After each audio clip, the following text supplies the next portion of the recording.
Get ready.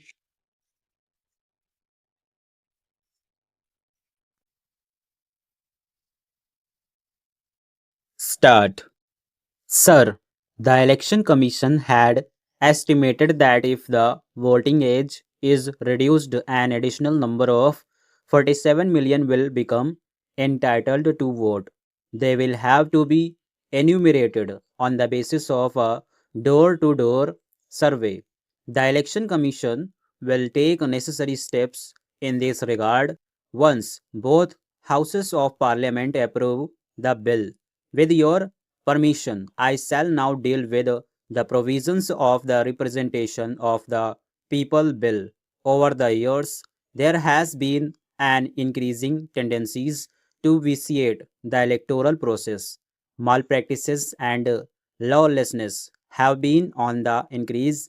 We had therefore to think in terms of effective measures to check such evil tendencies. The Election Commission is a constitutional authority and is vested with plenary powers in the matter of superintendence, direction, and control on all matters prior to and the actual conduct of elections to parliament and legislative assemblies of the state. It is to be strengthened to take all necessary measures for ensuring free and fair elections. As the members are aware, the Election Commission is dependent on the machinery of the state governments concerned, both in respect of the work of preparation, revision, and correction of electoral rolls and the work in respect of the actual conduct of elections. Such staff functions under the superintendent's direction and control of the Election Commission insofar as the work relating to elections is concerned. They do this work in addition to their normal functions under the state governments. Thus, the state government employees are subjected to dual control, one by the state government concerned in respect of the regular work and another by the election commission in respect of the election work. It is therefore felt necessary that the disciplinary control over the state government staff in respect of work relating to elections should be vested in the election commission. An amendment, therefore, has been proposed that such staff would be deemed to be on deputation to the Election Commission so that they are brought under its disciplinary authority. The exercise of jurisdiction by the state governments over their staff in relation to their normal work, even during the period of elections, would continue to rest with the state governments. India is a parliamentary democracy based on party system.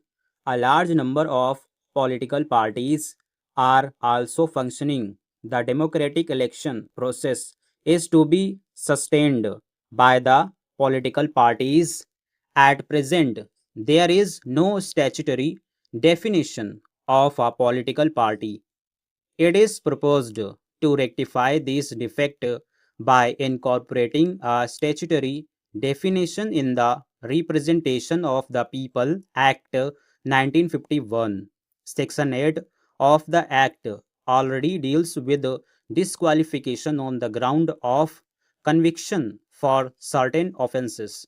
In order to control the nexus between persons with criminal record and election activity, and to include more offences in this section, suitable provisions have been incorporated in the bill. In this connection, I may mention that we have included conviction for certain economic and social offences also in the purview of disqualification. Offences under the recently enacted Religious Institutions Act 1988 have also been included as disqualification. Modernized tools based on latest technology are increasingly being resorted to as aids to decision making. The proposal for the introduction of electronic voting machine side by side with the existing ballot paper system should be viewed in this light. There are other advantages claimed for the electronic voting machine. It is cost reducing, easy to operate, and can act as an indirect check on rigging ballot paper rejection, etc. Since the Representation of People Act makes a specific mention of the ballot paper system of voting, the Supreme Court has held in an election case some times ago that without a formal provision in the statute, it would not be legally permissible for the electronic voting machines to be used. The Election Commission would, however, exercise this discretion after considering the availability of machines, the standards of voters, prevalence of anti-social activities, etc. I am sure that all the members of the House will agree with me that the evil of booth capturing has to be put down with a firm hand. If it is allowed to remain unchecked, serious distortions may result apart from extreme lawlessness. It has therefore been proposed to make booth capturing an offense and also a corrupt practice. It has also been proposed that the Election Commission shall, in cases of large scale booth capturing, countermand the election in the whole constituency in addition to ordering of repoll in particular booths. On several occasions, election meetings are disturbed by vested interests and gundas. The present fine provided for in the statute is meager, namely a mere fine of rupees 250.